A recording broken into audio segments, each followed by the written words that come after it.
Hello friends, welcome to learn it real. आज की motivational कहानी का नाम है अभ्यास का महत्व। प्राचीन समय में विद्यार्थी गुरुकुल में रहकर ही पढ़ा करते थे। बच्चे को शिक्षा ग्रहण करने के लिए गुरुकुल में भेजा जाता था। बच्चे गुरुकुल में गुरु के सानिध्य में आश्रम की देखभाल किया करते थे और अध्ययन भी किया करते थे। वरदराज को भी सभी की तरह गुरुकुल भेज दिया गया। वहां आश्रम में अपने साथियों के साथ घुलने मिलने लगा, लेकिन वह पढ़ने में बहुत ही कमजोर था। गुरुजी की कोई भी बात उसके बहुत कम समझ में आती थी। इस कारण सभी के बीच वह उपहास का कारण बनता है। उसके सारे साथी अगली कक्षा में चले गए, लेकिन वो आगे नहीं बढ़ पाया।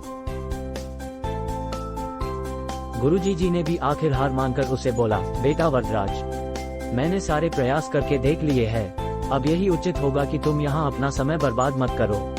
अपने घर चले जाओ और घर वालों की काम में मदद करो। वरदराज ने भी सोचा कि शायद विद्या मेरी किस्मत में नहीं है, और भारी मन से गुरुकुल से घर के लिए निकल गया। दोपहर का समय था।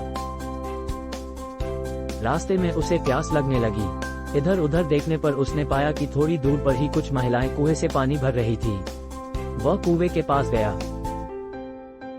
वहां पत्थरों पर रस्सी के आने जाने से निशान बने हुए थे, तो उसने महिलाओं से पूछा, यह निशान आपने कैसे बनाए? तो एक महिला ने जवाब दिया, बेटे, यह निशान हमने नहीं बनाए।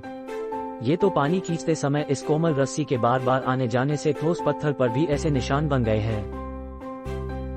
वरदराज सोच में पड़ गया। उसने विचार किया कि जब एक कोमल से रस्सी के बार बार आने जाने से एक ठोस पत्थर पर गहरे निशान बन सकते हैं, तो निरंतर अभ्यास से मैं विद्या ग्रहण क्यों नहीं कर सकता। वरदराज ढेर सारे उत्साह के साथ वापस गुरुकुल आया और अथक कड़ी मेहनत की। गुरुजी ने भी खुश होकर भरपूर सहयोग किया।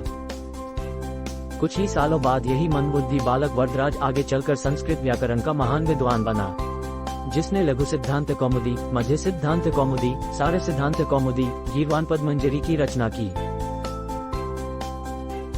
शिक्षा, मॉरल। दोस्तों, अभ्यास की शक्ति का तो कहना ही क्या है। यह आपके हर सपने को पूरा करेगी। अभ्यास बहुत जरूरी है, चाहे वो खेल में हो या पढ़ाई में या किसी और चीज में। बिना अभ्यास के आप सफल नहीं हो सकते हो। अगर आप बिना अभ्यास के केवल किस्मत के भरोसे बैठे रहोगे, तो आखिर में आपको पछतावे के सिवा और कुछ हाथ नहीं लगेगा। इसलिए अभ्यास के साथ धैर्य, परिश्रम और लगन रखकर आप अपनी मंजिल को पाने के लिए जुट जाए। तो इंतजार किसका? अभी सब्सक्राइब करें, लाइक करें, कमेंट करें और इस ज्ञान के खजाने को अपने दोस्तों के साथ भी शेयर करें। आपका साथ और हौसला हमें और बेहतर करने की प्रेरणा देता है।